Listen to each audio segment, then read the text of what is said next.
jemaah sekalian, kita mulai dengan bacaan umum kita Al-Fatihah.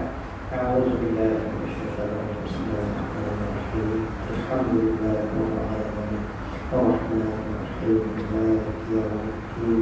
Iyyaka na'budu wa iyyaka nasta'in. Ihdinas siratal mustaqim. Siratal ladzina an'amta 'alaihim ghairil maghdubi 'alaihim waladdallin. Tuan-tuan dan puan-puan yang dirahmati Allah sekalian, kita panjatkan kesyukuran kepada Allah Subhanahu wa taala dengan limpah rahmatnya dapat kita bersama-sama di dalam program Minda Al-Furqan pada malam ini. Kita masuk Syaban yang ke-13-14 ini. Kita ambil keberkatan untuk majlis kursi minggu kita pada malam ini. Tuan-tuan dan puan-puan, sudah terkursi surah Al-Furqan Tuan Haji Salim, barisan pimpinan surah Al-Furqan yang dialu-alukan ceramah kita pada hari ini, Datuk Seri Engineer Dr. Zaini Ujang. Tuan-tuan dan puan-puan yang dirahmati Allah sekalian, tajuk ceramah kita pada malam ini adalah pelestarian alam sekitar dan tuntutan agama. Sebagai mukadimahnya tuan-tuan dan puan-puan ya, sejak belakangan ini, sejak 10 tahun belakangan ini, kita telah dapat melihat banyak berlaku perubahan pada suasana alam sekitar kita. Baru-baru ini kita dikejutkan dengan kebakaran hutan di Australia, dan kemudian sekarang ini dunia dilanda dengan wabak COVID-19, dan seterusnya kita dengan gempa bumi berlaku di tempat-tempat yang belum pernah disebutkan sebelum ini dan sebagainya.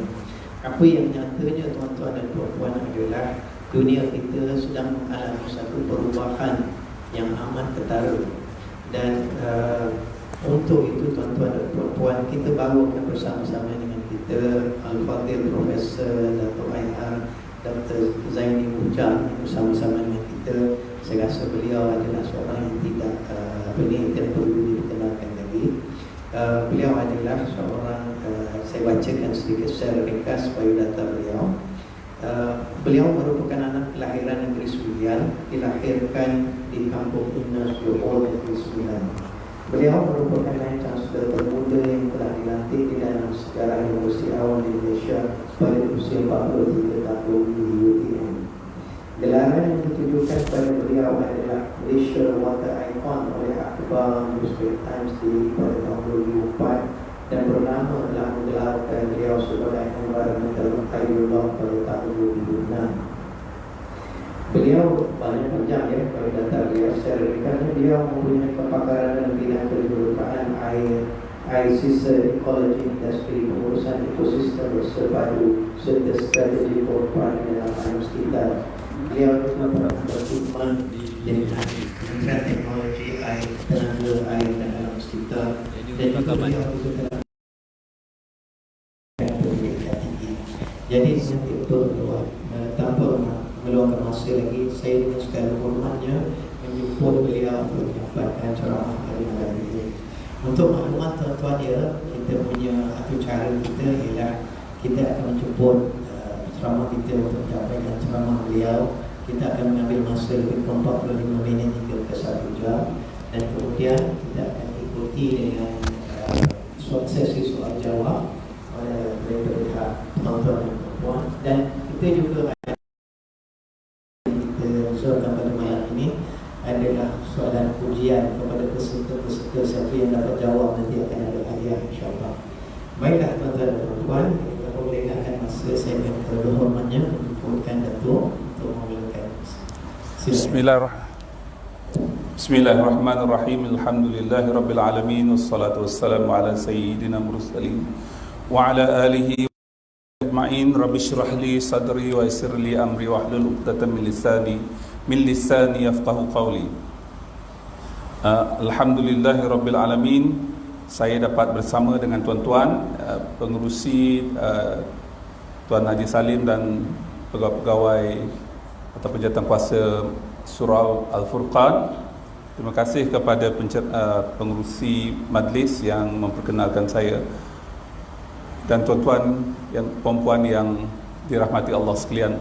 Hari ini saya nak membicarakan buku yang baru diterbitkan. Ini buku saya yang terkini. Buku saya Alhamdulillah yang ke-40 setakat inilah. Jadi saya rasa, dan saya berdoa supaya saya boleh tulis 100 buku dalam hidup saya.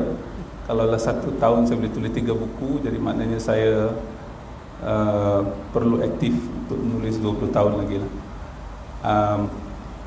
Dan hasrat kami ialah saya menulis buku ini dengan Profesor Datuk Zulkifli Muhammad Yusof. Beliau ni bekas dekan ataupun pengarah Akademi Islam Universiti Malaya. Saya, bidang pengajian saya tentang pelestarian alam sekitar, dan Datuk Zulkifli adalah tokoh dalam bidang pengajian Islam di Malaysia sekarang ini. Nampak ya di belakang tu? Kalau boleh datang ke sini, sebab lepas ni ada kuis. Siapa boleh buku ni, ya. Jadi kalau duduk tepi-tepi ni tak dapatlah soalan, confirm tak nampak apa yang saya tulis kat depan. Jadi kalau duduk depan sini dapat. Dan saya akan memperkenalkan buku ini. Tujuan saya hari ini ialah hanya untuk menjelaskan kandungan utama buku ini, sehinggalah saya diminta untuk berhenti. Saya boleh cakap tentang buku ini 3 hari tuan-tuan. Ya, jadi saya tak nak cerita 3 hari. Saya nak cerita 40 minit saja. Okey, buku ini ada beberapa matlamat yang kita tulis, dan buku ini kalau tuan-tuan ada kesempatan, siapa yang pernah tengok buku ni? Tak ada ya? Tak ada. Okey, hari ini kita tengoklah buku ni.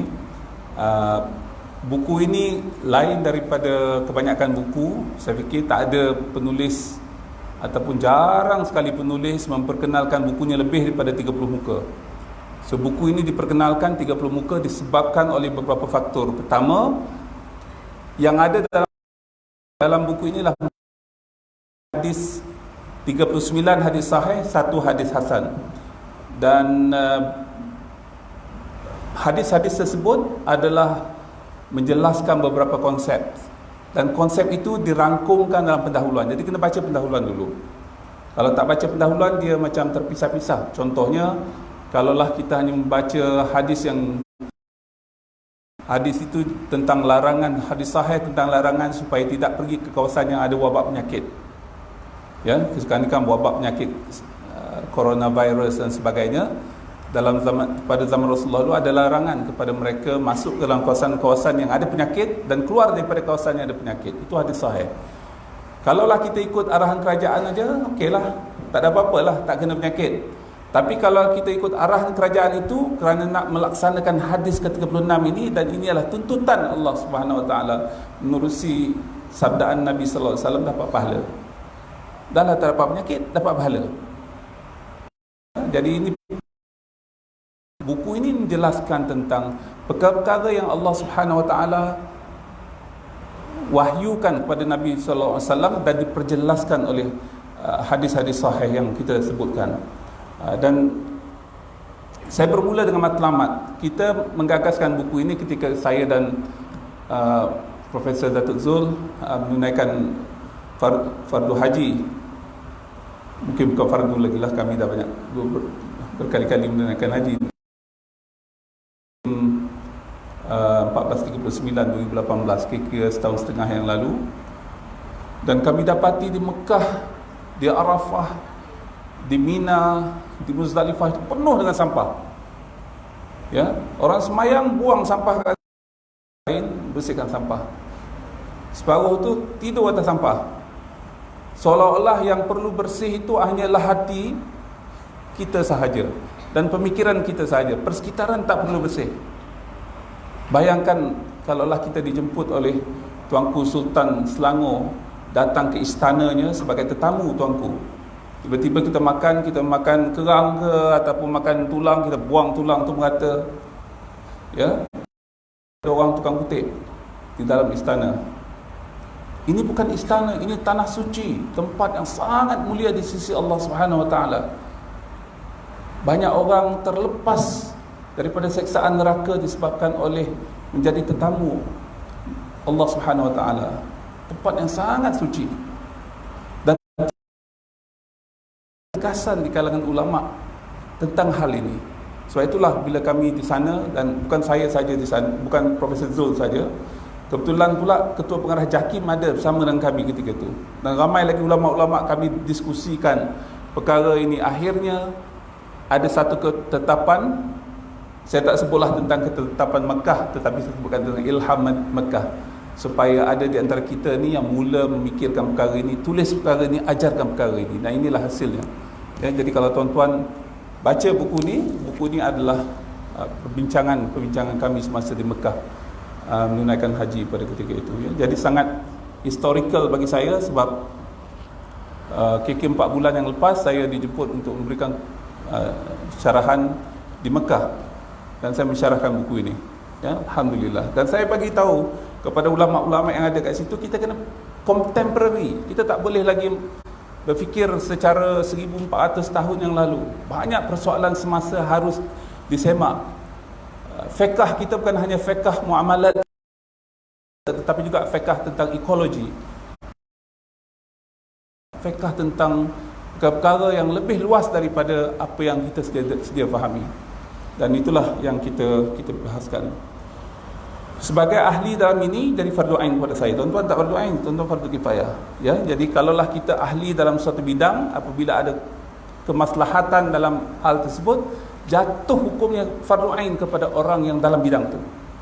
Ya, kalau orang yang bukan bidang tu, dia fardu kifayah. Umat Islam secara keseluruhannya fardu kifayah. Saya fardu ain. Jadi sebab itulah saya kena jelaskan perkara ini, dan saya sebelum menjelaskan perkara ini, saya menulis buku ini bersama dengan Profesor Zul. Dan inilah sumbangan ilmiah kami yang cuba kami bantu dan sekarang menjadikan umat Islam khairul ummah. Khairul ummah, umat yang terbaik. Bila pergi ke Mekah, orang bukan hanya terpesona dengan kesyahduan, dengan kemuliaan Mekah itu, tetapi kebersihan Mekah. Ya, setiap orang sampai ke Mekah itu, yang jahat jadi baik, yang pengotor jadi pembersih. Ya, bukan hanya bersih dari segi pemikiran, dari segi hati, tetapi juga dari segi fizikal.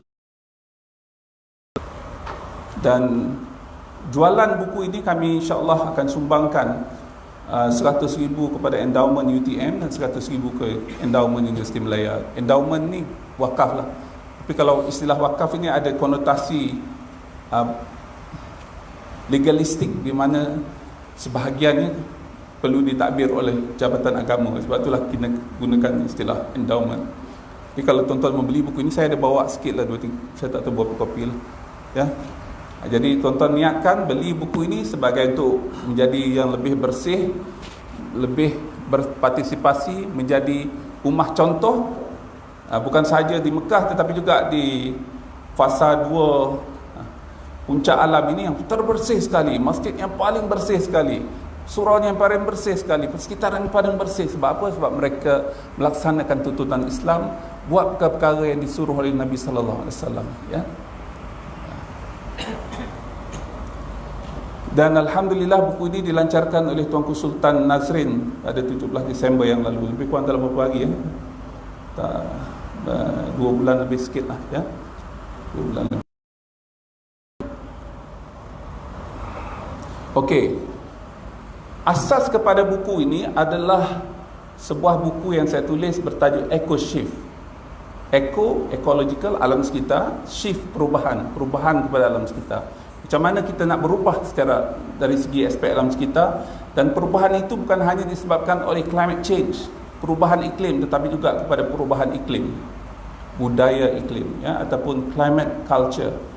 Dan ini saya akan sebutkan nanti secara rambang. Tapi anggapan saya bila kami menulis buku ini, perubahan iklim yang berlaku ni kata cerita. Antara perubahan iklim ialah mudah berlaku jangkitan penyakit. Coronavirus ni mungkin disebabkan oleh perubahan iklim. Ya, sebab apabila alam ini seimbang, mizan, Allah Subhanahu Wa Taala telah tetapkan ada pembunuh kuman yang ada. Contohnya sinaran matahari itu boleh membunuh sebahagian besar daripada jangkitan penyakit.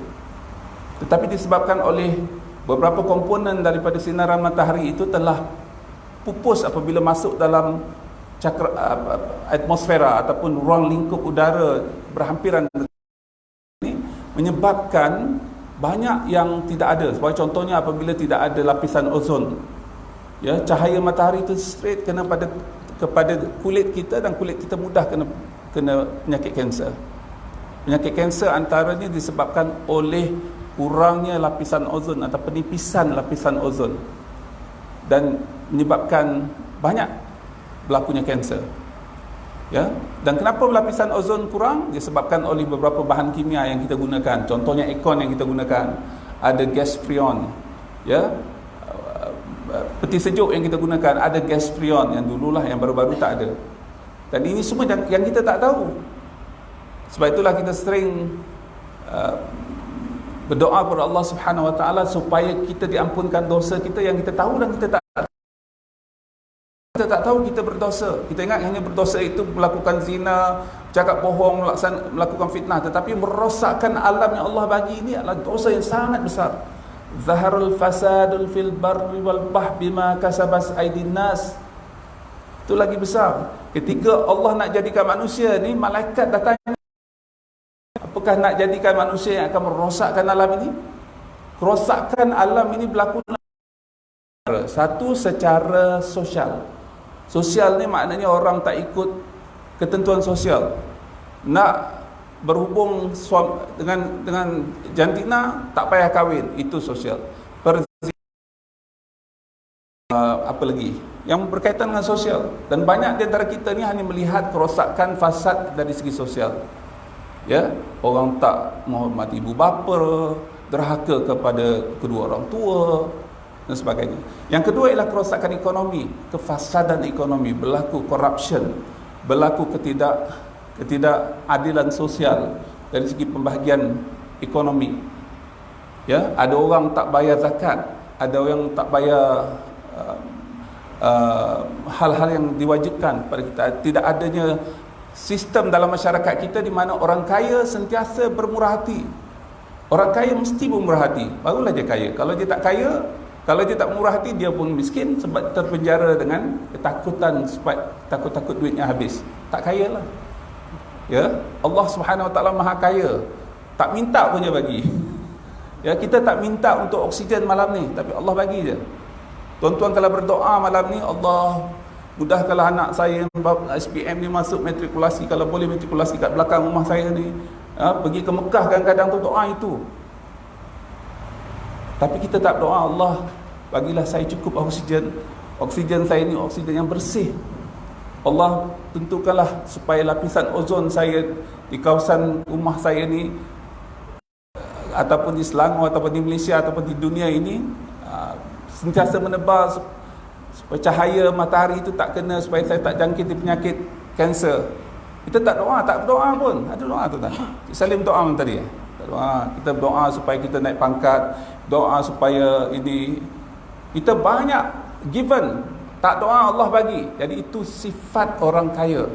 Jadi kalaulah ada orang kaya yang tak macam tu, dia tak kaya, dia masih miskin lagi. Ya, itu kefasadan dari segi ekonomi. Yang ketiganya kefasadan dari segi ekosistem, dari segi alam. Kita tak jaga alam. Alam ini sangat penting, tuan-tuan. Rukun Islam ialah, contoh nombor satu apa? Ucap dua kalimat syahadah. Yang keduanya semayang. Kalau kita tak jaga alam, kita tak boleh semayang, sebab kita tak ada air nak semayang. Air itu mesti air mutlak.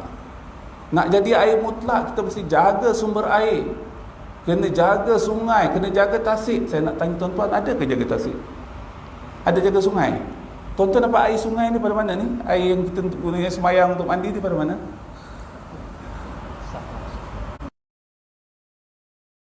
Dari mana sumber airnya? Sebab kita kena jaga sumber air itu. Ya. Bagaimana wajibnya kita menentukan air itu mesti air yang suci, mutlak. Itu juga kita kena tahu sumbernya pada mana. Manalah tahu sumber atas tu ada kilang babi. Ya. Saya tanya je ni.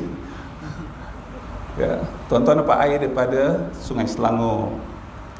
Ya, Sungai Selangor ada loji yang besar. Satu lagi loji yang besar ialah di Sungai Langat, di area saya tu. Sungai Langat. 60% penduduk di Lembah Kelang dapat air daripada Sungai Langat. Sebahagian daripada Sungai Selangor dan sebahagian utara Selangor ni dapat daripada Sungai Selangor. Jadi itu hukumnya wajib tahu.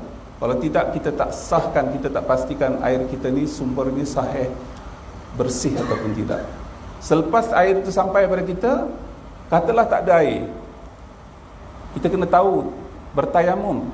Sah ke kalau kita bertayamum menggunakan tanah yang ada sekitar kita ni? Apakah tanah ini tidak tercemar? Ya, ini semua berkaitan dengan penjagaan. Untuk rukun Islam yang pertama, kalau kita tak tahu menjaga alam sekitar, kita akan tidak sah semayang kita. Kita tidak yakin air yang kita ambil itu adalah air yang bersih. Kita itu belum cerita lagi tentang kita nak pergi Mekah, nak yang lain-lain. Jadi banyak perkara yang saya fikir kita telah subcontracting that to others. Saya dah bayar. Kalau kita bayar, kita kena tahu tentang sama ada sumbernya dari mana dan sebagainya. Okey, saya tolong sikit.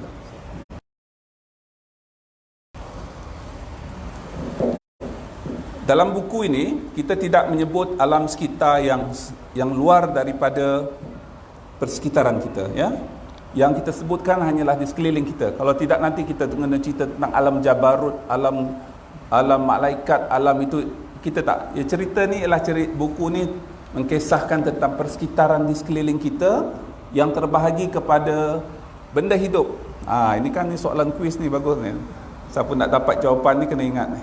Benda hidup, hari ni kita belajar istilah benda hidup dalam, kalau kita anak-anak kita di sekolah belajar ni, dia panggil biotik.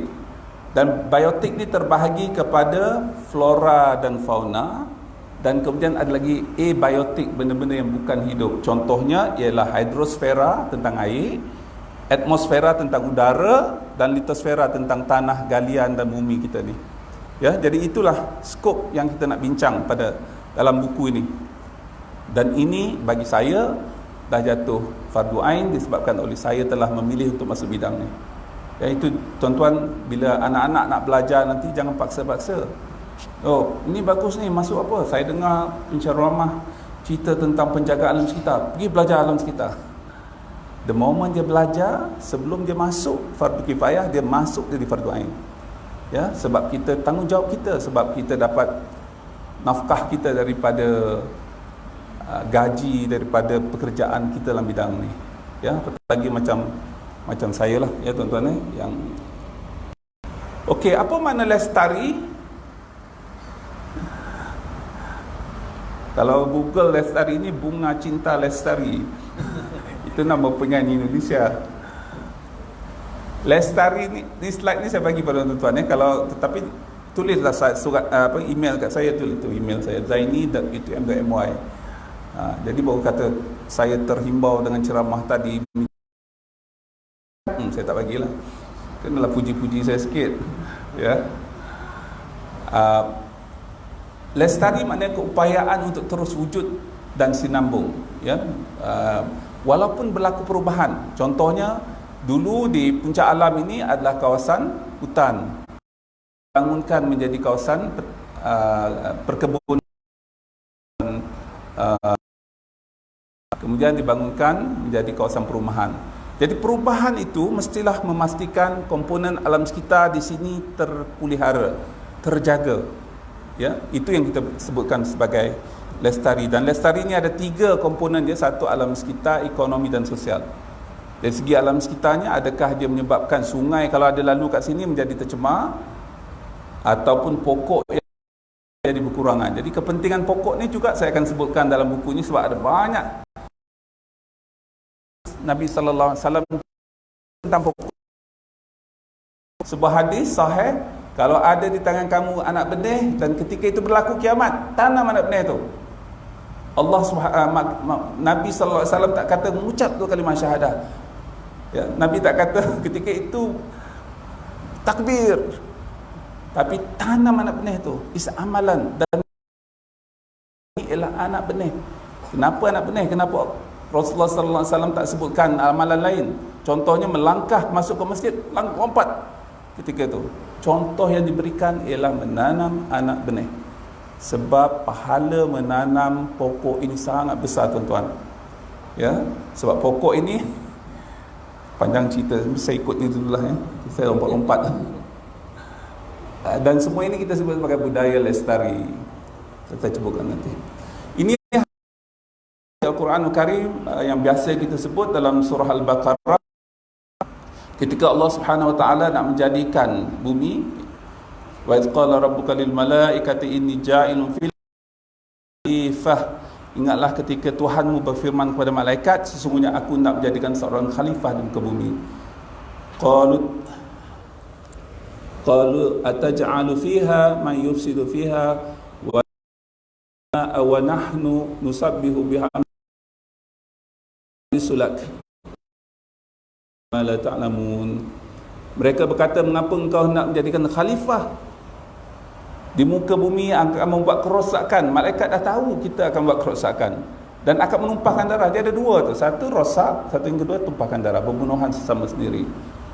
Padahal kami sentiasa bertasbih dengan memuji engkau dan mensucikan engkau. Tuhan berfirman, sesungguhnya aku mengetahui apa yang tidak kamu ketahui. Jadi panjanglah perbahasan, cuma saya nak sebutkan tentang apa yang dilakukan oleh manusia ini ialah merosakkan alam ini, ya, dan berbunuhan sesama sendiri. Itu adalah kekhawatiran.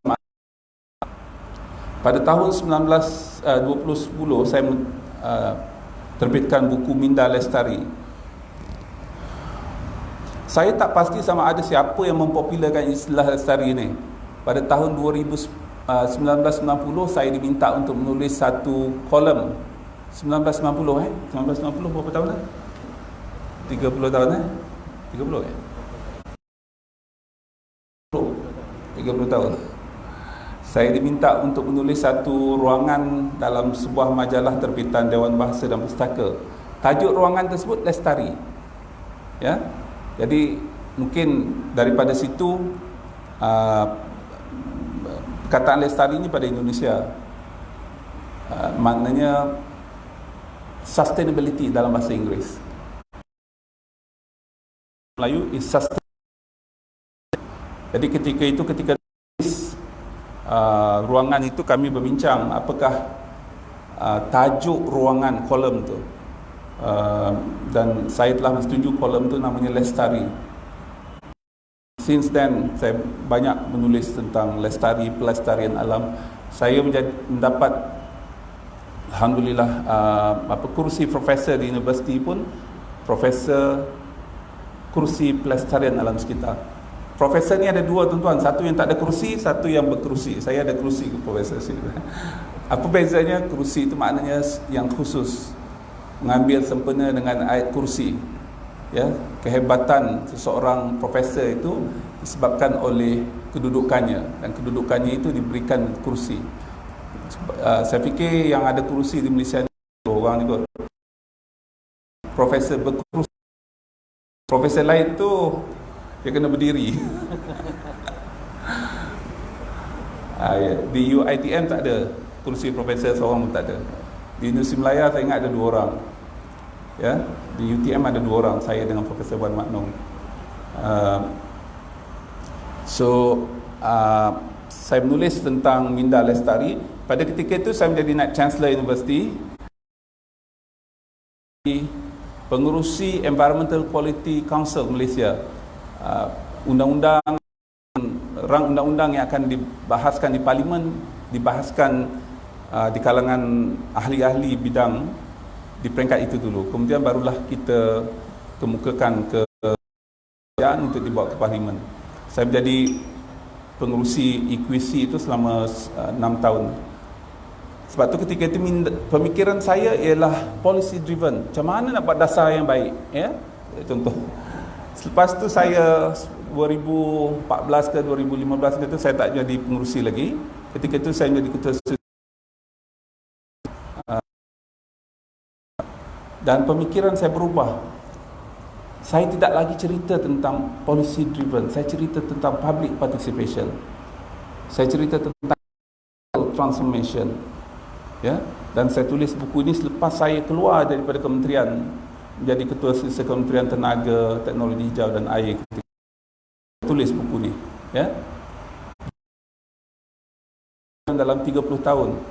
Saya kata I made a mistake because we were too focused on policy. Minta maaf saya cakap bahasa Inggeris sikit, saya ulang bahasa Melayu. Saya lakukan kesalahan, iaitu pemikiran saya terlampau banyak kepada polisi. Tuan-tuan pun macam tu juga. Sebenarnya orang yang buat polisi ni tak boleh buat, hanya boleh buat polisi ataupun buat akta baru. Akta tersebut tak ada orang laksanakan, nothing. Contohnya pada tahun 2006, akta yang sangat kuat, iaitu Akta Suruhanjaya Perkhidmatan Air Negara. Siapa yang mencemarkan sumber air di Malaysia ni boleh dihukum mati. Hebatnya. Saya keluar TV mungkin 10 kali masa tu kot, 10-15 kali lah, sebab yang berani cakap tentang nak gantung orang ni saya lah. Tapi saya tanya berapa orang digantung disebabkan oleh pencemaran sungai? Berapa orang? Bersihkah sungai kita sekarang ni? Sepatutnya ramai orang kena gantung ni. Polisi dah ada sampai, apakah dasar yang paling tegas selain daripada hukuman mati? Dasar itulah. Tetapi realitinya ialah sungai kita tetap tercemar. Sungai di hilir sana boleh? Kenapa ketawa? Sebab kita akan gantung ataupun kita akan bunuh siapa saja yang mencemarkan alam sekitar. Secara kolektif semua mencemarkan alam sekitar.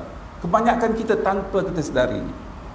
Contohnya tanpa kita sedari ialah kalaulah kita ada rumah kita bersambung dengan septic tank, kita tak bayar perkhidmatan septic tank tu, kita mencemarkan sungai. Sebab air septic tank tu masuk, ya, sebab itulah ikan banyak mati. Dan sampai ada septic tank kena disludge septic tank. Kalau tak disludge tak 2 tahun, bawahnya tu septic nak cemar tu ada air daripada toilet kita straight masuk ke longkang.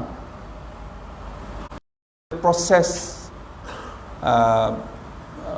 rawatan secara biologi berlaku. Jadi ini benda yang kita tidak faham, dan itulah menyebabkan sungai kita jadi tercemar. Jadi yang penting ialah jangan orang bertanya, cakap contohnya mana? Masa tu saya tak boleh cerita nak pergi ke Mekah pun, tengok tengah musim. Tuan-tuan biasa pergi haji kan, yang ramai pergi haji ni, tangkaplah gambar. Macam mana satu ketika saya tak nak tunjuk gambar Mekah yang kotor. Saya sangat-sangat terharu dengan gambar-gambar tersebut. Saya pernah dengan rakan-rakan saya di Mekah, macam mana bukannya orang di Mekah, masalah orang yang datang luar. Yang datang tu tak diingatkan bahawa mengotorkan Mekah itu adalah haram. Sebab itulah kita kerjasama dengan tabung haji jemaah Malaysia sejak daripada 2 tahun yang lepas, sebelum meninggalkan Arafah, sebelum meninggalkan Mina, kita kemah kita, ya, sebab sekurang-kurangnya kita telah membersihkan tanah suci. Kalau tuan-tuan membersihkan masjid ni, antara orang yang dijanjikan masuk syurga ialah orang yang membersihkan masjid.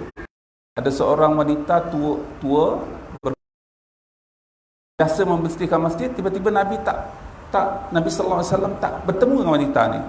Dan tiba-tiba Nabi bertanya, kenapa? Ingat mana wanita ni? Dia kata dah meninggal. Dan Nabi berubah wajahnya, sebab tak memaklumkan kepada Nabi. Nabi semayang cari kubur tu, semayangkan untuk perempuan tu, dan ingatkan bahawa dia sedang bersenang-lenang mendapat balasan baik daripada Allah Subhanahu Wa Taala. Sebab apa? Sebab membersihkan,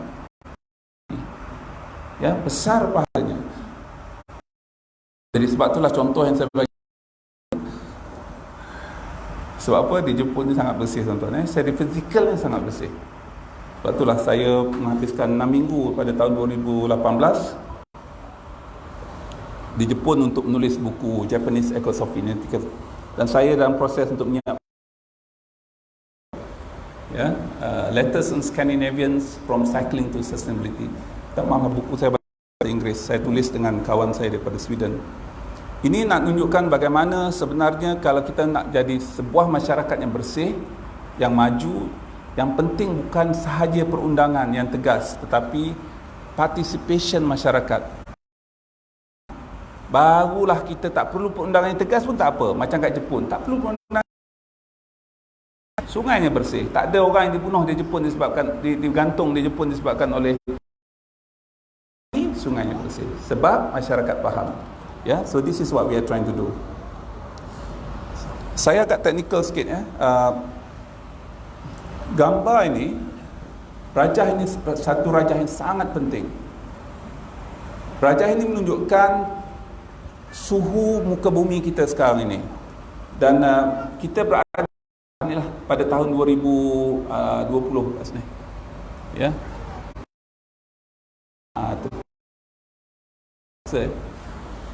Tunjuk sikit. Okey, 2000 kesa kita kat mana, tak nampak kesanya. Ni. Ni 2020 yang kalaulah kita tak berbuat sesuatu, peningkatan suhu bumi akan lebih daripada 2 darjah Celsius, 3 darjah Celsius ataupun sampai ke 8 darjah Celsius. Yang sebelah kiri itu kita menyebut tentang isu ini, ada istilah C. C itu 4 darjah Celsius, Celsius orang Sweden. Ya, kita tak adalah, sebab orang Islam ni kena buat research lalu dan sebagainya. Akhirnya disebutlah darjah Salim, darjah Fitri, darjah Salimah. Ya, yang ada darjah Celsius orang Sweden. Sebab dia buat kajian tentang perubahan iklim ni. Dan ini hanya berbanding dengan kosong sebelum perang, revolusi industri. Dan kita berada pada titik yang sangat kritikal. Kalau kita tak akan naik ke atas. Ya. Kenapa perkara ni berlaku? Kenapa peningkatan panas? Saya duduk dalam ni 24 degree C, kat luar sana 30 degree C. Apa bezanya? Itu hanyalah microclimates dia panggil, iklim mikro di.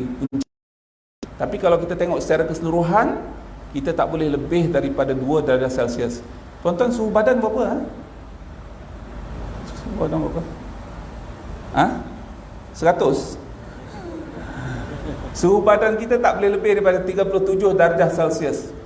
37.2 kita dah rasa demam. 3 Panadol kita dah tak kerja dah. 39 masuk ICU, 2 degree C.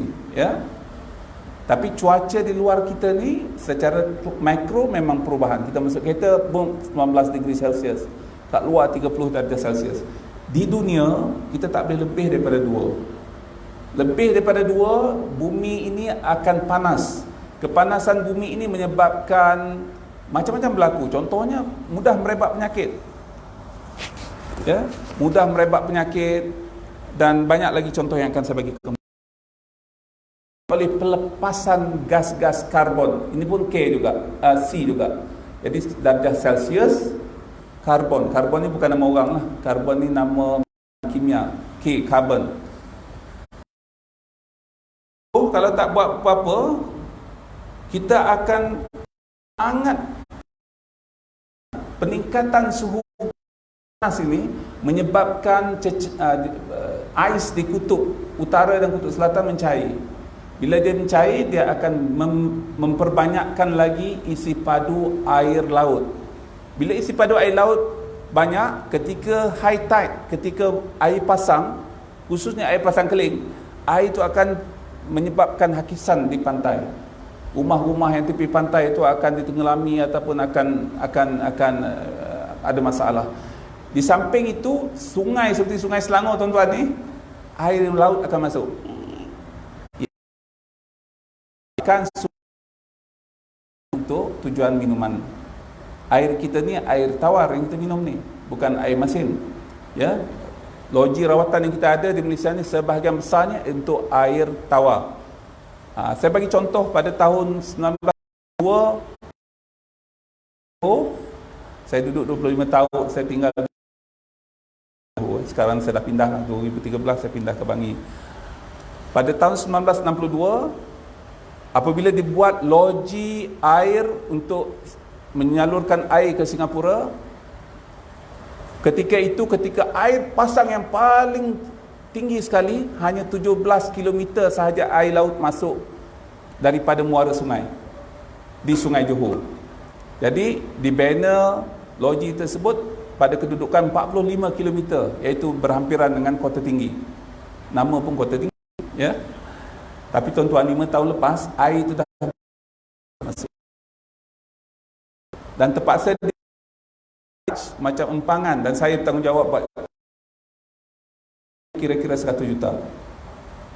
Dan banyak lagi sungai. Kalaulah ini berlaku, besok Sungai Selangor ni kena ada baraj, Sungai Muar kena ada baraj, Sungai Langat kena ada baraj, sebab air laut masuk sampai ke ujung. Ya, dan juga rumah-rumah di tepi itu akan sampai banyak rumah-rumah terpaksa dipindahkan. Dan ada kajian pada tahun 2050 yang saya kuliah 2 hari lepas di Universiti Malaya. Ada kajian yang dibuat oleh sekumpulan pakar daripada Universiti Harvard, Princeton, universiti terkenal, dan diterbitkan dalam satu majalah yang sangat terkenal, iaitu Nature nama. Kalau tuan-tuan nak jadi profesor, nak berkerusi profesor tu, tulislah dalam Nature, Journal Nature. Kalau ada pensyarah daripada UiTM kat sini, boleh saya angkat tangan tak? Boleh saya cerita-cerita sikit? Ada pensyarah? Ya? Dia mungkin tak faham lah apa saya sebut Nature ni. Untuk menjadi profesor terkenal ni, kita mesti menulis dalam jurnal-jurnal tertentu. Jurnal Science dan Nature ni, jurnal yang kalau ditulis tu satu pun tak apa, ya, orang akan kata you hebat lah. Satu dunia akan angkat topi kat you. Ya, dan jurnal tersebut menunjukkan bahawa 80 ke 90% daripada bandar Bangkok akan tenggelam pada tahun 2050. Ya, begitu juga dengan Singapura. Sebab itulah sekarang ni Singapura telah buat tambak di sepanjang Singapura. 4 meter tambak tu. Tambak 4 meter ni berapa meter? Ni 3 meter. 4 meter sepanjang Singapura. Kalaulah berlaku pada tahun 2040 ke 2030 ke, air pasang yang sangat tinggi, Singapura. Itulah. Hari ini kita cerita pasal benda. Dan kenapa benda ni berlaku? Sebab pelepasan karbon. Macam mana pelepasan karbon? Macam-macam lah tuan-tuan. Tuan-tuan naik kereta yang lama tak diservis, tuan menghasilkan banyak karbon. Banyak sangat. Jadi kita tak perasan. Nak pergi surau, bagaimana pergi surau? Tak servis motosikal. Tuan-tuan, alhamdulillah perjalanan itu bagus, tapi tuan-tuan masih karbon. Ya, menyebabkan hal ini berlaku. Saya buat benda ni, atau kita sama-sama merosakkan alam ini. Sungai Selangor, sungai apa? Sebutlah sungai apa? Yang tercemar ni sebab masing-masing buat sikit. Saya buat sikit, sebab itulah pihak kerajaan, pihak pendakwa susah semua. Akhirnya sungai itu jadi macam tu.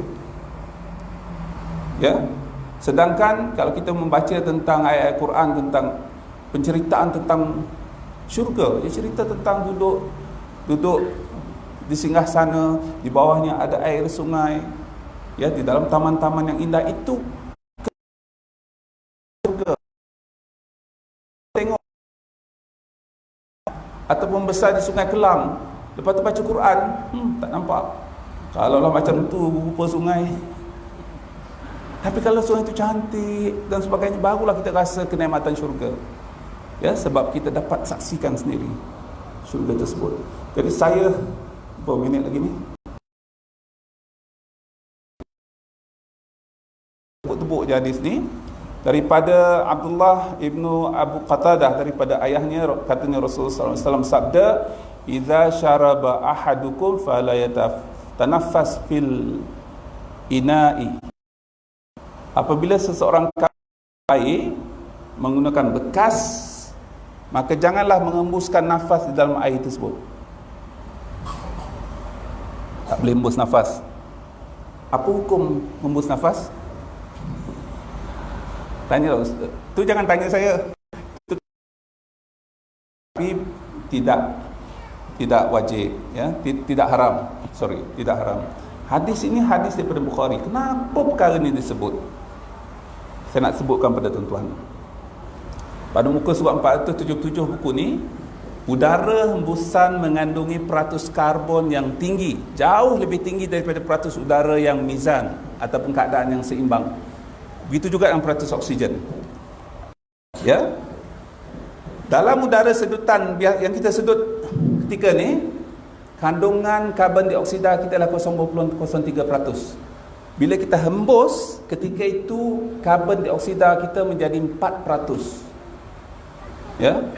Dan kalaulah masuk dalam air tersebut tidak lagi menjadi air yang macam ni, air yang tidak dihembus. Orang kata, apa masalahnya? Itulah keseimbangan karbon yang saya sebutkan tadi.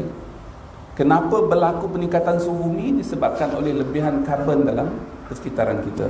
Tetapi apabila kita ada kaos yang micro environment, micro climate, iaitu kawasan ni dalam bekas. Jadi dalam bekas ni berubah. Bila di luar pada bekas tak berubah. Kalau tuan-tuan nak hembuslah sekarang ni. Hembus. Jangan hembus dalam bekas. The moment hembus dalam bekas, you are putting a climate, microclimate conditions dalam satu kawasan yang sangat dipengaruhi oleh 4%. Katalah tuan-tuan, dalam buku ni kita sebutkan, mereka yang minum hembus, dia ada kesan ke udara yang disedut. Sebab udara tu oksigen ni bukan lagi 21%, oksigen ni jadi 16%. Jadi tak cukup, kita rasa lelah lepas minum tu. Ya, khususnya kita nak berjalan, nak pergi surau, kita rasa macam semput sampai ke surau. Pada masa itu juga disebabkan oleh kita terpaksa bernafas lebih banyak dan menyebabkan organ-organ dalam badan kita akan bekerja lebih sebab kekurangan oksigen. Paru-paru kita, itu juga dengan buah pinggang kita. Ya, kalau kita selalu amalkan hal-hal tersebut akan menyebabkan risiko kepada kesihatan kita.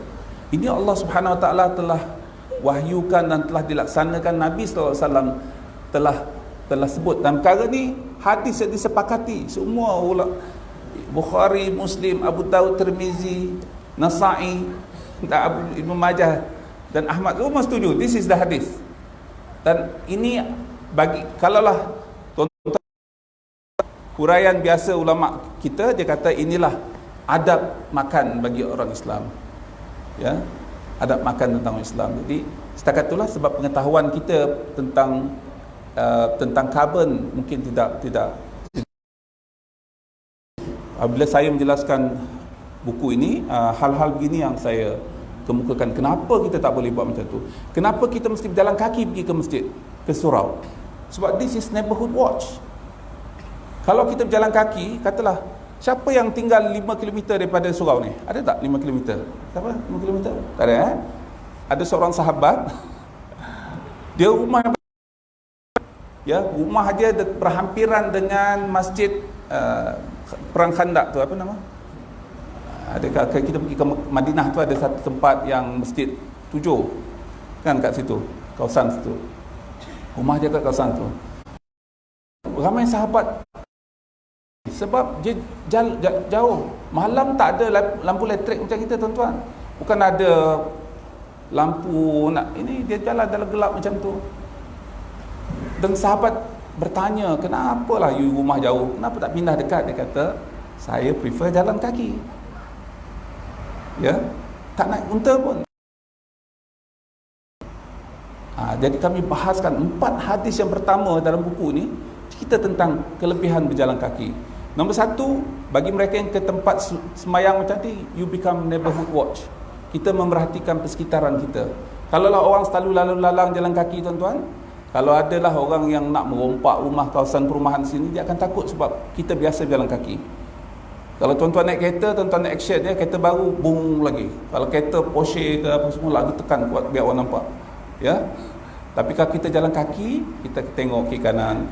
Ketika itu kita ada kesempatan, kalau ada paku di jalan raya kita akan ambil. Ya, dan itu disebutkan sebagai satu dari yang pertama ni tentang cabang iman. Berjalan kaki mengalihkan kesusahan orang itu adalah cabang iman.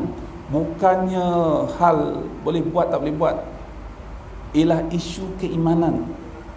Ya, bukan isu boleh buat tak boleh buat, sunat ataupun wajib. So, semasa kita berjalan juga, kita akan mengurangkan risiko obesity. Kan orang Islam ni gemuk-gemuk. Ya. Tak apalah gemuk. Banyak makan, tapi nak kurangkan makan tu tak payahlah pergi gym bayar RM2,000 satu bulan.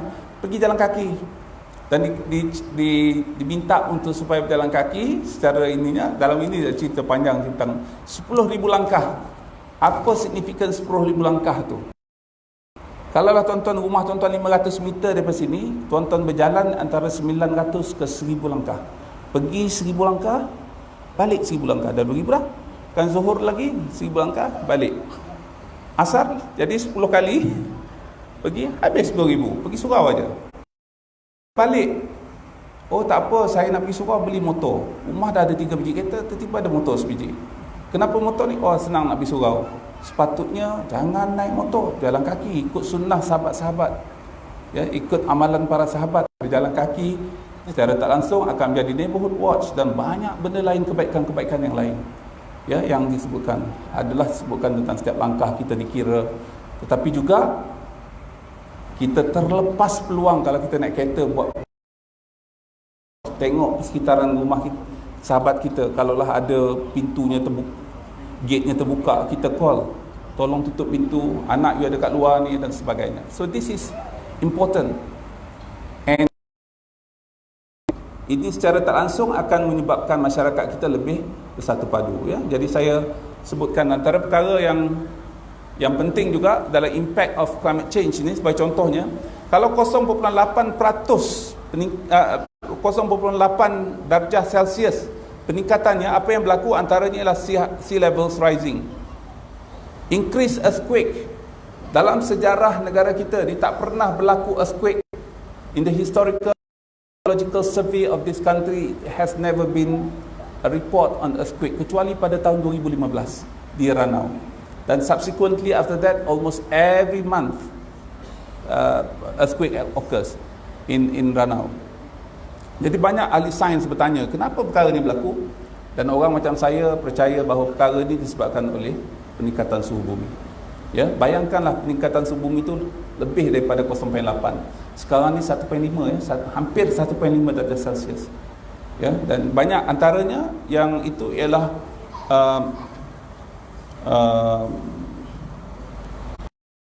penyakit itu yang ke atas tu, yang global warming worse than penyakit berjangkit dan sebagainya lah, ya. Saya tak nak ceritakan panjang, tuan-tuan boleh tengok benda tersebut. Tapi yang penting juga, ketika ini kira-kira 240 juta penduduk dunia, kira-kira 200 juta orang Islam ketika ni mereka. Jadi kita jangan pula jadi, kita kata ini trend yang bagus ni, kita berperang bersengketa betul-betul biar sama-sama jadi pelarian. Kita tak boleh macam tu, nak berperang tuan-tuan, sampai di antara kita ni jadi pelarian, ya. Jadi pelarian besok macam di Syria, macam di Rohingya, Iran, di Iraq dan sebagainya, di Yaman. Ini semua orang Islam. 2040 1 bilion dijangkakan akan menjadi pelarian. Dan punca mereka melarikan diri disebabkan oleh climate change, perubahan iklim. Tempat mereka ni banyak penyakit, tempat mereka ni selalu berlaku earthquake, gempa bumi, berlaku kekurangan air dan sebagainya. Dan this is predicted. And ini yang disebutkan tentang zaharal fasadu fil barri wal bahri bima kasabat aydin nas liyudhiqahum ba'da alladhi 'amilu la'allahum yarji'un. Surah Ar-Rum ini ada 3 perkara yang kita kena ingat. Sekali ialah telah sebutkan kerosakan dan bala bencana di darat dan di lautan dengan sebab tangan manusia sendiri. Dan Allah sebut di situ supaya mereka dapat rasakan balasan perbuatan mereka. Jadi lepas rasa baru fikir, kenapa saya buat macam ni? Oh, rupanya saya tak disludge septic tank saya. Rupanya saya banyak menggunakan kenderaan fossil fuel. Kenderaan fossil fuel ni tuan-tuan di penghujung hayat. Ini satu bid'ah yang besar ya. Pada tahun 1917 fossil fuel engines was introduced to replace kereta kuda di bandar-bandar besar di New York, di London, di Paris dan sebagainya. 1917 ya. Kira-kira 100 tahun kemudian banyak negara mengisytiharkan pada tahun-tahun sekian mereka tak akan lagi benarkan fossil fuel, kereta-kereta yang menggunakan petrol dan diesel ini berada di jalan raya. Contohnya di Skandinavia 2026. 2030 di Britain tak boleh lagi ada fossil fuel macam ni. Untuk kereta tuan-tuan ni akan haram hukumnya kalau pergi ke London. Kenapa? Sebab dia mencemarkan, menyebabkan pelepasan karbon yang banyak dan orang jadi macam tu. Ya, jadi tuan-tuan mesti ingat, jangan seronok sangat naik kereta ni. Wah, ustaz naik kereta. Kereta tu ustaz apa hukumnya? That will be the 2 or 3 years. Ya, sebab di banyak negara kereta ni akan dilupuskan, tak boleh guna lagi. Disebabkan oleh penggunaan bahan seperti diesel dan petrol yang menyebabkan peningkatan suhu bumi. Itulah disebutkan situ la'allahum yarji'un, supaya mereka kembali insaf dan bertaubat. Masalahnya kita tak tahu kita melakukan perbuatan ini, ya, menyebabkan alam sekitar kita sangat tercemar dan banyak benda berlaku kita rasa itu inilah orang lain punya kerja. Ini disebabkan oleh kumpulan LGBT lah ni yang menjadikan Allah turunkan bala. Saya sebutkan tadi fasad tu ada 3. Satu fasad sosial, LGBT itu sosial. Kemudian tu ekonomi, kemudian lagi satu tentang alam sekitar yang sangat besar, ya. Jadi saya baca satu hadis lagi. Kita berhenti. Berapa dah ni? Dalam ini yang slide yang paling penting sekali. Ini menjelaskan, saya ada 10 poin yang saya nak sebutkan, tapi poin yang pertama saya nak sebutkan ni ialah environmental sustainability. Bila kita sebut tentang pelestarian alam sekitar, sebenarnya kita mencari satu isu yang sangat besar, dan isu tersebut ialah isu carbon. Talk about carbon, you can see, you can solve, you can talk, you can discuss, you can verify many other issues. Pencemaran sungai, pencemaran tasik, pencemaran jerebu, apa semua can be defined and explained by carbon emissions, ya. And you can calculate based on carbon footprint. Boleh ya, saya cakap bahasa Inggeris nak cepat. Dan carbon itu dia global. Kita hasilkan sini, orang Mekah kena. Orang Mekah hasilkan, orang di Afrika sana kena. Sebab dia masuk ke atmosfer yang sama. Bumi ni berputar macam tu, dan kita akan share the same atmosphere. Kalau kita cemarkan sungai orang Kuala Selangor aja kena, ataupun Sungai Langat aja kena, ataupun sungai Kelang saja kena. We start our motto is, motor kita ni yang paling critical. Saya nak sebutlah benda ni tuan-tuan, saya sebut banyak kali. Dalam banyak enjin ni, one stroke engine yang paling tidak efisien sekali. One stroke engine contohnya ialah orang yang tekang potong rumput dan motosikal, ya, motosikal sebahagian yang kecil-kecil, ataupun two stroke engine. Kalaulah kita ada jumlah minyak ataupun petrol yang kita gunakan yang menyebabkan kenderaan itu bergerak hanya 10% dia, yang 90% itu wasted, terbazir. Kereta yang paling baik, katalah kereta BMW ke Mercedes ke, the best they can achieve 24% efisiensi tukar minyak tersebut kepada mobility, kepada pergerakan. Selebihnya wasted, ya. Jadi semakin kecil enjin tersebut, semakin tidak efisien.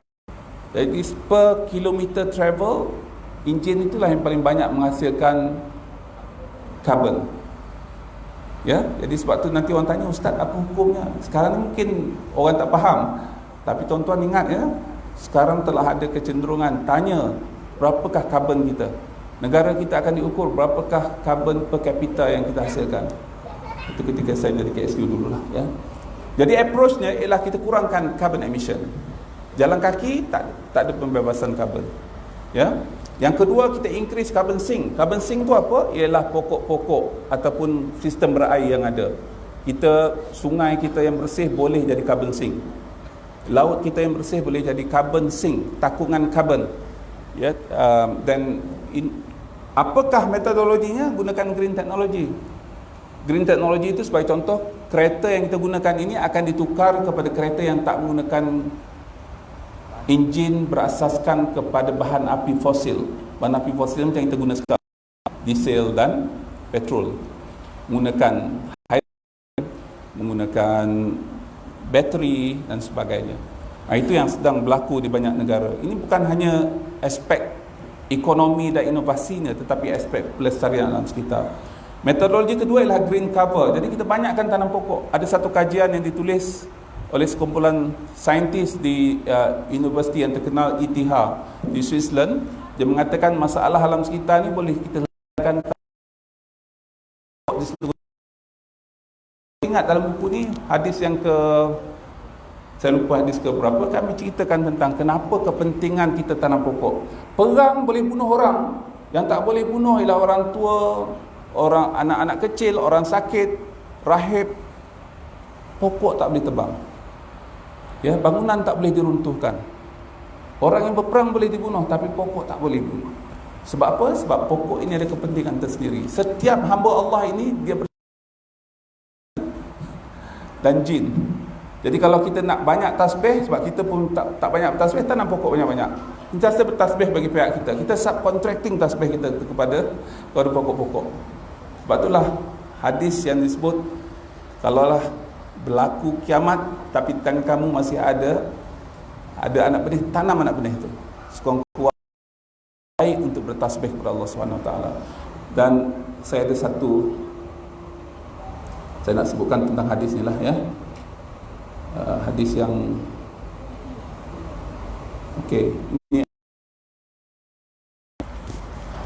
konsep yang kita kemukakan dalam buku ni ialah tentang yang dibicarakan dalam ayat ni, surah Ar-Rahman ayat ke-5 ke-8, asy-syamsu wal qamaru bihusban wan najmu wasyajaru yasjudan was samaa rafa'aha wa wadal mizan alla tadghaw fil mizan. Matahari dan bulan beredar menurut perhitungan, dan tumbuh-tumbuhan dan pohon-pohon kedua-duanya tunduk kepadanya. Tumbuh-tumbuhan, pohon-pohon keduanya tunduk kepadanya. Jadi bagus tanam pokok yang tunduk pada Allah SWT. Manusia tak tunduk. Kita menghasilkan anak, mungkin anak itu tak semestinya jadi anak yang soleh dan solehah. Tapi kalau kita tanam pokok, tuan-tuan, sah, dia akan sentiasa bertasbih kepada Allah SWT, sentiasa tunduk kepada Allah SWT. Dan Allah telah meninggikan langit dan dia telah meletakkan mizan. Jadi ini saya menggunakan tafsir Ar-Rahman. Ini tafsir Ar-Rahman, ya. Jadi menggunakan perkataan meletakkan neraca keadilan, supaya kamu jangan melampaui batas tentang neraca tersebut, ya. Tapi kalau kita tengok bahasa Inggerisnya lain, generic, lebih luas. It says the sun and the moon move by precise calculation. Perhitungan yang sangat tepat, tak ada satu second pun ini. And the star and trees prostrate, and the heaven he raised and imposed the balance, and that you not transgress within the balance. Jadi kami mentafsirkan ayat ini. Maksud mizan ialah balance. Balance dari segi sosial ialah lelaki kahwin dengan perempuan, ya. Balance dari segi sudut ekonomi, kita memberikan keseimbangan, kesamarataan, keadilan ekonomi, supaya jangan ada orang terlampau miskin, sedangkan kita membenarkan sistem orang menjadi terlampau kaya, ya, ketidakseimbangan ekonomi. Balance dari segi alam lah. Kita kena pastikan yang dalam atmosfer kita ini peratus CO2-nya, karbon dioksidannya ialah 0.04%. Peratus oksigennya 21%. Jangan pula kita kata, apa sikit sangat. Oksigen banyak-banyak. Benda tu Allah Subhanahu Wa Taala says, jangan melambangkan tersebut. Ya. Jadi tugas kita sebagai umat Islam ialah pastikan kita faham mizan dalam konteks yang luas. Dan alhamdulillah kami dalam buku ni untuk menjelaskan banyak konsep tentang mizan. Kenapa kita mesti melestarikan sungai supaya bersih dan berlaku di sungai? Ya. Allah tatghaw fil mizan di sungai, supaya hidupan di sungai itu boleh hidup. Kalaulah kita ada ikan dalam sungai itu, ikannya akan sentiasa bertasbih. Kerja makhluk selain pada manusia dan jin ialah Allah Taala. Kalau kita tengok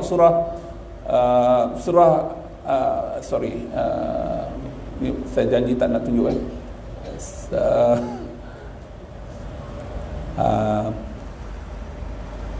surah tentang banyak ayat Quran yang disebut, tapi yang kami petik dalam buku ini cerita tentang satu surah di mana semua makhluk Allah ini sentiasa bertasbih kepada Allah SWT kecuali manusia dan jin.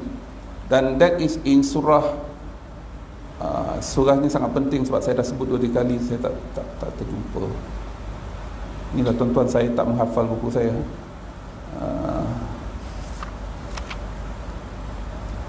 Tuan-tuan carilah tuan-tuan dalam buku ni. Allah tunjukkan bahawa semuanya bertasbih Allah SWT. Jadi kita untuk menjadi orang yang bertakwa, kita bukan hanya bertasbih diri kita bertasbih pun tak khusyuk pun. Ya, kita tampung dengan buat perkara yang berkaitan dengan pelestarian alam sekitar. Dan pelestarian alam sekitar ini adalah tanggungjawab kita. Dan tanggungjawab kita bukan hanya untuk memastikan yang kita sentiasa mengimarahkan masjid. Dalam hadis ke-27, kalau saya tak silap dalam buku ni, ada satu hadis hasan, bukan hadis sahih, hadis hasan yang menyebutkan tentang 7 perkara yang sentiasa pahalanya berpanjangan. Nombor 1 ialah mengajarkan ilmu. Saya mengajarkan ilmu, Yang kedua, anak yang soleh. Yang kedua ialah kita menyediakan mushaf untuk orang baca. Yang keempatnya mendirikan masjid, ya, ataupun tempat solat. Yang kelimanya ialah mengairkan sungai. Mengairkan sungai. Kalau mengotorkan sungai, boleh. Tak masuk. Mengairkan sungai itu maksudlah memastikan sungai itu sentiasa bersih. Yang keenam ialah menyediakan telaga untuk minuman. Jadi telaga dalam konteks moden ialah menyediakan pipe air, sistem bekalan air supaya orang boleh ambil air semayang, orang boleh mandi, orang boleh bersuci dengannya. Dan yang seterusnya ialah menanam pokok. Daripada 7 tu, 3 tentang alam sekitar. Daripada 7 tadi tu. Jadi tuan-tuan janganlah hanya konsentrate bagi mushaf, banyak-banyak mushaf tu baca ke? Ya? Mungkinlah bulan Ramadan nanti adalah orang ambil puasa bertasbih setiap masa. Ya, bagi pihak kita. Dan kita bertanggungjawab. Sebab itulah banyak ajaran dalam hadis yang kami kumpulkan kepentingan kita menanam pokok. Dari segi alam sekitar pula, kalau kita tanam pokok ini akan menyediakan oksigen yang mencukupi. Tugas pokok dari segi fisiologinya, dia absorb karbon dioksida yang kita hasilkan dan melepaskan oksigen. So you have enough oxygen to survive. Itulah mizan yang Allah tunjukkan kepada kita supaya kita laksanakan. Jadi tanam pokok banyak-banyak supaya pokok itu sentiasa bukan saja bertasbih, tapi dia menyediakan kita oksigen, menyediakan takungan karbon. Pada masa yang sama, kawasan kita ni akan jadi redup kebisingan. Pokok tersebut akan boleh mengurangkan kebisingan. Jadi saya rasa sampai tahap ini dulu. Tapi yang berhajat buku ni, kita ada 2 hadiah tau buku ni, ya. Jadi nak bagi hadiah. Okay. Sila. Assalamualaikum warahmatullahi wabarakatuh. Terima kasih kita ucapkan kepada Wakil Datuk ke atas pencerahan yang disampaikan kepada kita. Antara intipati yang sempat saya saringkan ialah kita ni dekat sini macam hari ni baru masuk ke satu Datuk, sebenarnya baru tahu rupanya ada connection yang ada dengan antara kesinambungan antara iman, amal khusus kita dengan alam sekitar dan sebagainya. Pokok lepas ni Tuan Haji Salim dan kita semua datang untuk Masjid Bogor yang basikal kan. Okey, baiklah tuan-tuan dan puan-puan. Sekarang kita teruskan kita punya atau cara. Saya ingin membukakan pada sesi soal jawab, dan kita mulakan dengan sesi soal jawab. Kita akan selang-selangkan dengan soalan daripada yang berwarna profesor kita yang untuk menentukan siapa yang mendapat hadiah. Saya tentukan. Kita buka soalan. Ya. Okey, silakan. Assalamualaikum warahmatullahi. Namanya? Saya didengar daripada IKIM, Datuk Sri. Apa? Saya dengar daripada Radio IKIM ya. Oh, dari Radio IK. Bulan lepas Datuk Sri. Saya lah ya. Politik dari mana? Itu mana kita itu bayar dana saya kadang 15 hingga setengah jam. Bayar limit masih yang singkat. Jadi apakah rasional bagi yang singkat? Saya dengar daripada Radio IKIM. Minta Datuk jelaskan. Okey. Kenapa soal mandi ni penting Soal mandi ni sangat penting bagi kita sebab hadis ni. Hadis ni menyebut, hadis ni hadis sahih ya, daripada Bukhari dan Muslim, lafaz daripada Bukhari ya. Kana Nabi sallallahu alaihi wasallam yaghsilu atau kana yaghtasilu bisahi ila khamsati amdadin wa yatawad. Daripada Nabi sallallahu alaihi wasallam, Nabi mengambil wuduk dengan hanya satu mud. Satu mud itu ialah cupak. Satu cupak 2.7 liter. Berapa liter ni? Ni 250. Nabi ambil air semayang 3 kali banyak ni. Kalau tuan-tuan tak nak ikut Nabi, itu cerita lain. Kita nak ceritakan. Nabi mandi dengan satu ghusl. Satu ghusl tu ialah satu gantang. Satu gantang tu ialah 4 cupak. 4 cupak tu ialah 12 botol air. Boleh ikut Nabi? Kita tak susah-susah tuan. Tuan nak kahwin 3, kahwin 4 susah. Nanti bergaduh susah. Ikut Nabi. Ya, jimat air. Semakin sikit air yang kita gunakan, semakin sikit air sisa kumbahan kita hasilkan. Ya. Kurang risiko pencemaran sungai kita. Jadi saya bertanya kepada diri saya, kalau saya nak ikut Nabi, berapa banyak macam mana saya nak mandi? Ada 2 cara tu. Satu, tuan-tuan ambil lah sukatan tu, mandi ikut sukatan tersebut. Itu mungkin susah nak menyukat, nak apa. Jadi saya ikut masa. Di rumah saya 1 liter 1 minit air mencurah-curah tu. Rumah saya ni rumah kat atas bukit. Jadi pressure rumah saya tu agak tinggi lah. 1 minit bersamaan kira-kira 3 liter air yang saya mandi. Jadi kalau saya nak mandi 3 liter, maknanya 1 minit lah. Nabi mandi berapa liter? 0.7 kali 4. Berapa tu? 3 liter lah. Kalau nak ikut Nabi mandi lah. Tapi kalau nak ikut Nabi mandi, tak boleh pakai air panjut tu. Maknanya tuan-tuan kena hanya seminit saja mandi. Boleh? Tak boleh. Jangan ketawa. Ini kita nak ikut Nabi ni, macam mana fikir nak ikut Nabi? Kita ikut benda-benda yang pelik-pelik buat apa? Kita ikut benda yang sunat, yang mudah saja macam ni. Sebab banyak kelebihan perkara ni. Jadi saya, orang tanya saya berapa banyak saya mandi seminit sebelum tutup air, kemudian tu saya bersabun lah. Saya tak adalah menyanyi lagu klasik Piramdia apa semua saya. Jadi lepas katalah 1 minit, 2 minit bila air dengan 2 minit air. Jadi lebih kurang 10 liter lah saya mandi. 10 liter itu 3 kali lebih banyak daripada Nabi mandi. Tak ikut sunnah juga.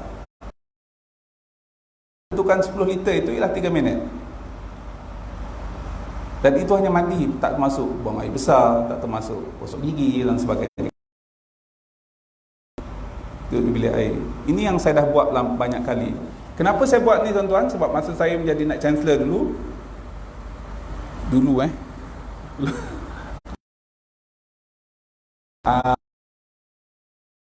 Dengan student saya tinggal di college sebelum saya kahwin dengan isteri saya. Jadi saya dapati student ni mandi lama sangat, sebab dia akan ada playlist lagu dia 10 lagu.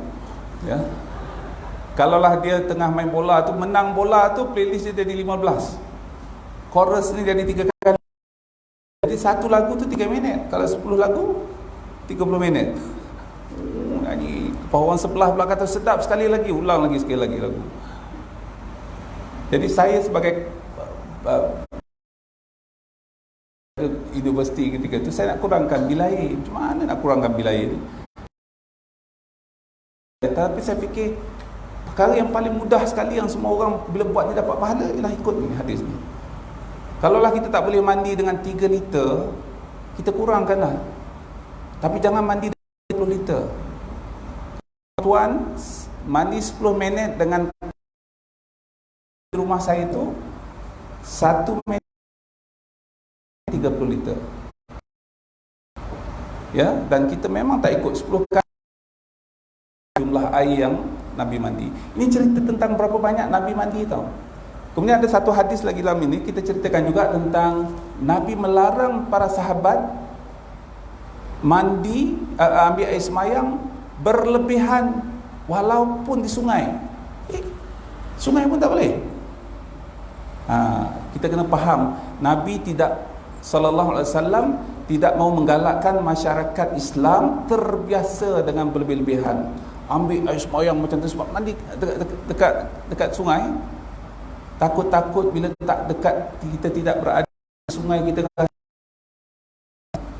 bila kita berada di padang pasir ataupun dalam perjalanan, tak ada kemudahan air yang sebanyak itu, kita rasa seolah-olah tak rasa ambil semayang. Dan ketika itu syaitan datang membisik kepada kita, awak punya semayang, ambil semayang tu wuduk tak sah tau, sikit air tak kena tepi sini, tak kena itu. Dah terbiasa. Jadi kebiasaan kita mestilah kebiasaan yang tidak sampai kita terpaksa mencari air yang sangat banyak. Dan ini panduan yang diberikan oleh sallallahu alaihi wasallam, Nabi sallallahu alaihi wasallam. Ya? Boleh. Okey, saya bagi satu buku lah. Sila. Oh, nak sign pula. Siapa nak nama? Kan saya tak nama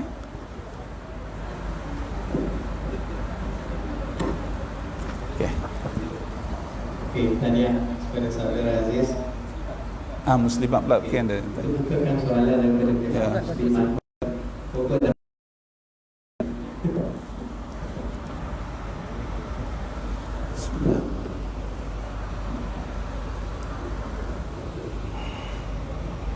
Ada soalan?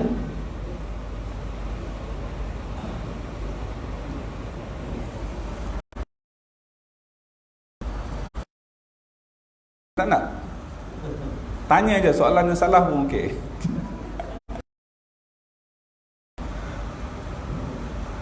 Dia nak beli buku ni, okey. Beli buku ni Tuan Haji Salim lepas ni harganya 120 Jadi niatkan beli buku untuk belajar, pada masa yang sama untuk bagi sumbangan kepada endowment Universiti Melaya dan UTM. Ya, sila.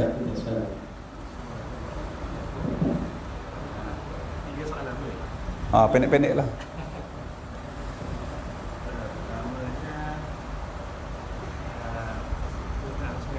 Aha. Ada tak nama pembangunan Sungai Rangat? Apakah ni pembangunan Kota Simpang Hulu Langat? Apakah dia tidak menjejaskan kelestarian Sungai Rangat? Okey. Itu di hilir bukan di hulu di hilir, Soalannya apakah dia tidak menjejaskan kelestarian? Memang menjejaskan. Kalau kita buat sesuatu benda yang baru, memang menjejaskan. Soalnya sepatutnya lestari tak perkara tersebut. Macam mana kita nak pulihkan keadaan kalau kita nak buat balik? So dari segi risiko alam sekitar, lebih baik kita biarkan. Ya, lebih baik kita biarkan berbanding dengan kita majukan kemudian kita buat sesuatu selepas tu. Tak terlibat. Kalan air bukan dari situ. Kalan air di hulu. Sungai Langat yang paling besar sekali ialah Loji Langat 1, Loji Langat 2 tu dari sebahagian airnya daripada Pahang.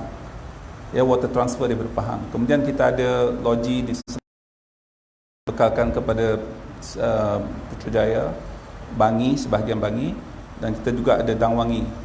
Dangwangi tu jauh sekali. Kalau tuan-tuan tengok saya punya tempat yang saya selalu pergi di depan UKM tu, di situ ada anjing mati orang buang, ada tak tahu apa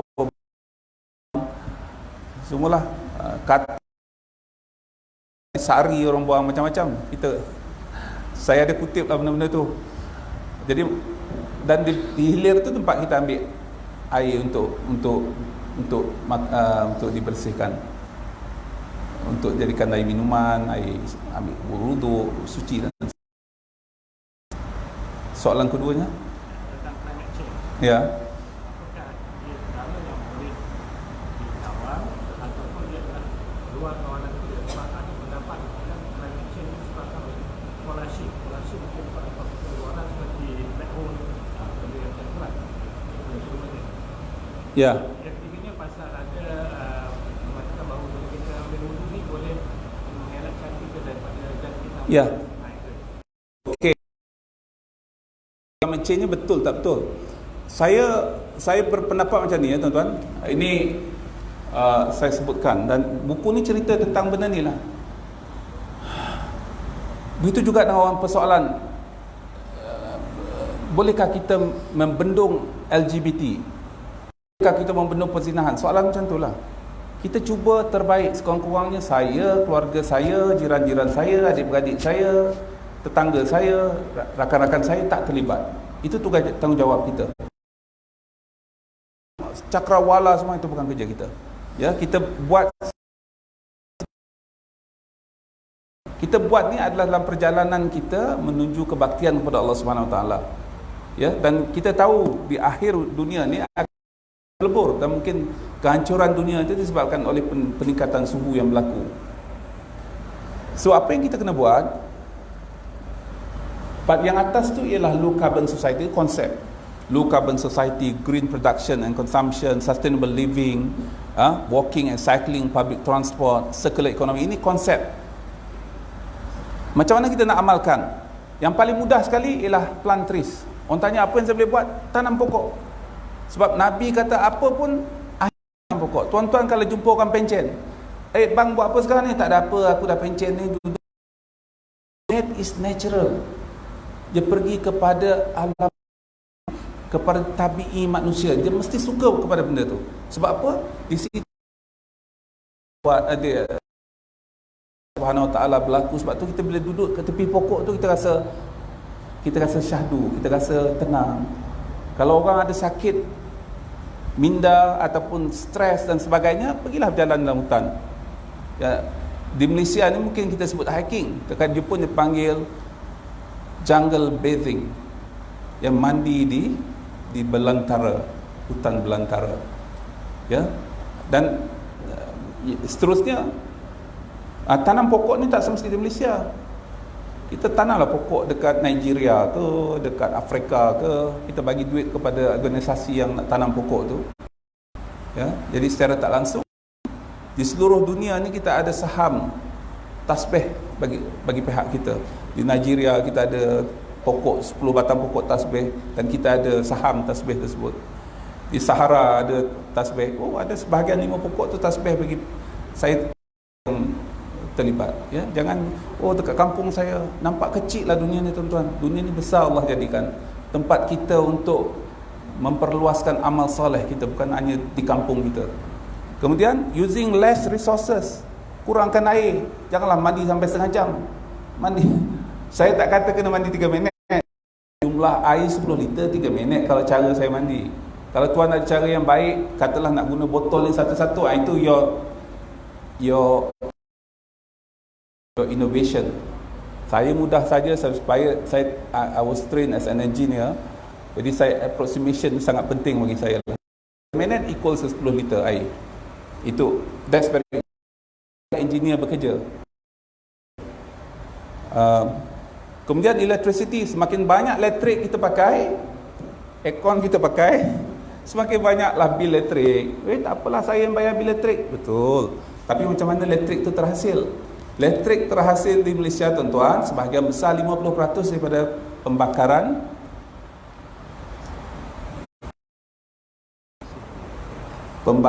arang batu. Arang batu ni yang paling banyak sekali menghasilkan karbon. Semakin banyak elektrik kita pakai, semakin banyaklah permintaan terhadap arang batu. Ya. Sebab tu selain pada arang batu di Malaysia, kira 30% menggunakan gas. Tuan-tuan kena tahu daripada mana ni, sebab nanti kita akan dipersoalkan di akhirat pula.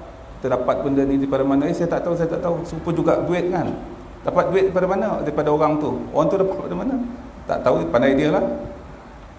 Begitu juga dengan resources yang lain. Itu duit. Air kita pada mana? Sekurang-kurang ini kita membantu supaya tidak merosakkan alam.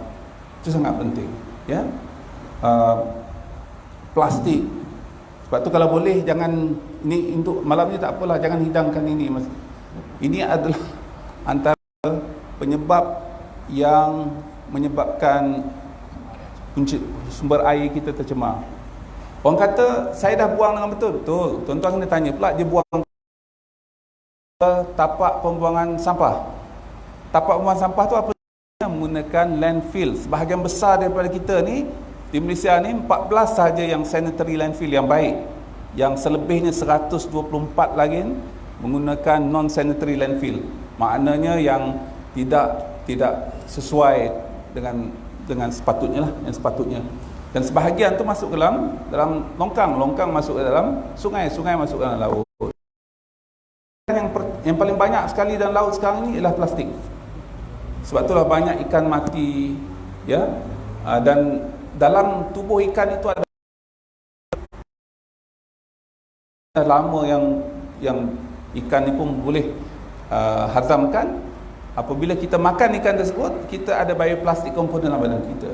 Bioplastik ini cancerous, boleh menyebabkan kanser, boleh menyebabkan ketidakseimbangan enzim dalam badan kita. Sebab itulah saya tak tahu, tuan-tuan, saya malu dengan akak-akak kat belakang tu.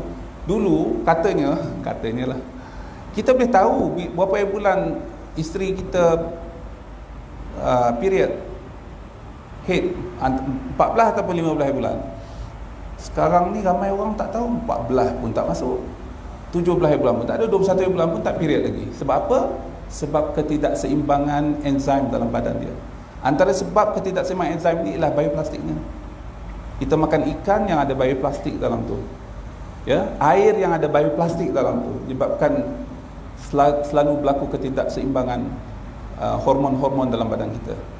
Ya, hormon ini endocrine disrupting chemicals, EDC.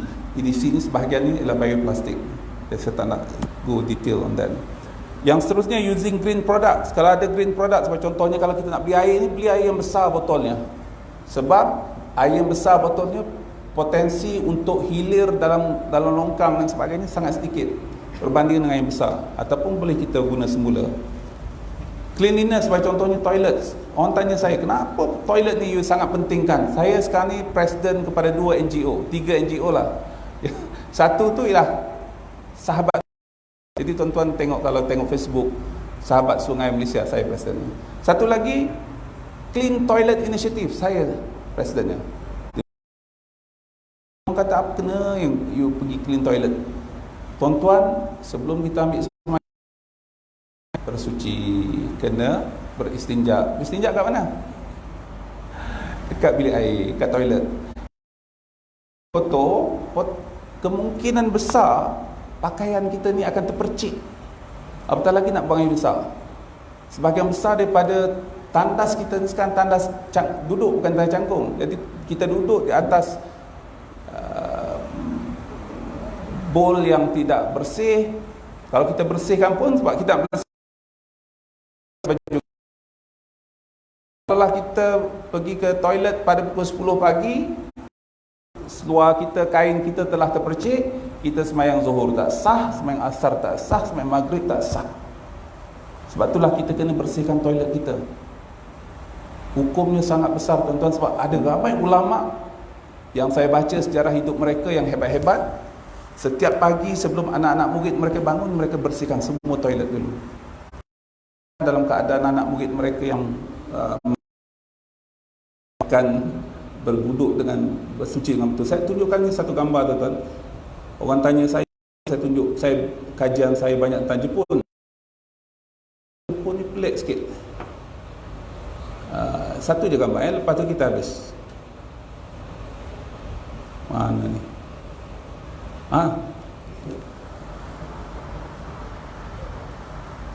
Toilet yang paling bersih dalam dunia ialah di Jepun.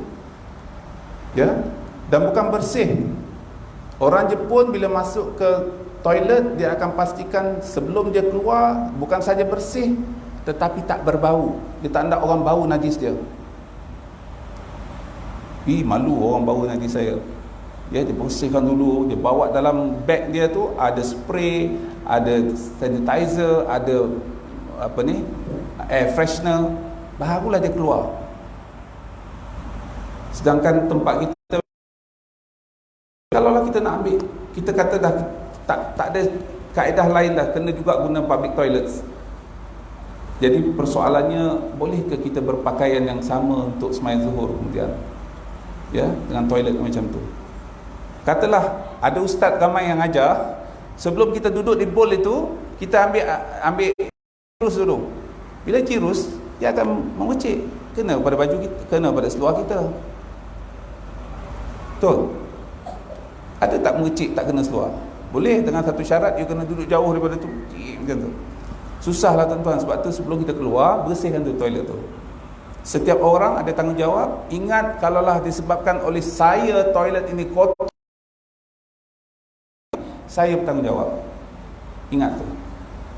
Ya, jadi kita bersihkan, duduk lama-lama, bawa tisu, cleankan semua, ya, baru kita keluar.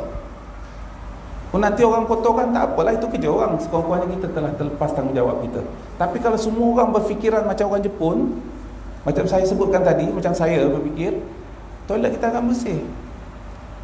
Kita ada semua benda hebat kat dunia ni. Kalau orang tanya tuan-tuan, kalau rakan-rakan saya yang datang di luar negeri, dia komplain dua je. Dia kata, your food is too good, I cannot resist, and your toilet is too dirty, I cannot stand on. Dua yang kita sangat terkenal. Dia tak boleh nak toilet kita ni macam nightmare lah pada dia. Jadi ini perkara yang saya harap dapat kita lihat. Dan buatlah perkara yang kecil. Start with small thing. Jangan buat yang benda-benda kita nak fix. Alam ni tak ada. Kita buat benda yang dekat dengan kita. Surau kita ni yang paling hebat sekali toiletnya. Ya, bersih toilet. Kita ada movement ataupun kita ada aktiviti di mana surau-surau tertentu kita akan cuba bersihkan, dan kita buat collection. Katalah surau tersebut perlukan pintu yang baru, ya, toilet bowl yang baru, atau toilet cover yang baru, kita gantilah benda-benda yang simple, ya. Dan letakkan, saya rasa tisu kena letak dalam toilet, sebab nak keringkan toilet tu, nak keringkan tempat duduk dan saya rasa sampai di situ dulu tuan. Saya bagi buku ni lah, ya. Assalamualaikum warahmatullahi wabarakatuh. Baiklah tuan-tuan dan puan-puan, rasanya kita sampai di akhir pertemuan kita. Saya sekali lagi mewakili yang semua dan jemaah semua mengucapkan terima kasih kepada yang terbagi dan berpuasa. Atas perkongsian ilmu. Saya harapkan majlis yang kita hadirkan sama-sama dapat bermanfaat, dan kita ada sesuatu perkara yang kita boleh fikirkan dan kita boleh menggunakan selepas daripada kita keluar daripada masjid, insyaAllah. Jadi itu saja tuan-tuan dan puan-puan, kita akhiri dengan wabillahi taufiq wal hidayah. Assalamualaikum warahmatullahi wabarakatuh.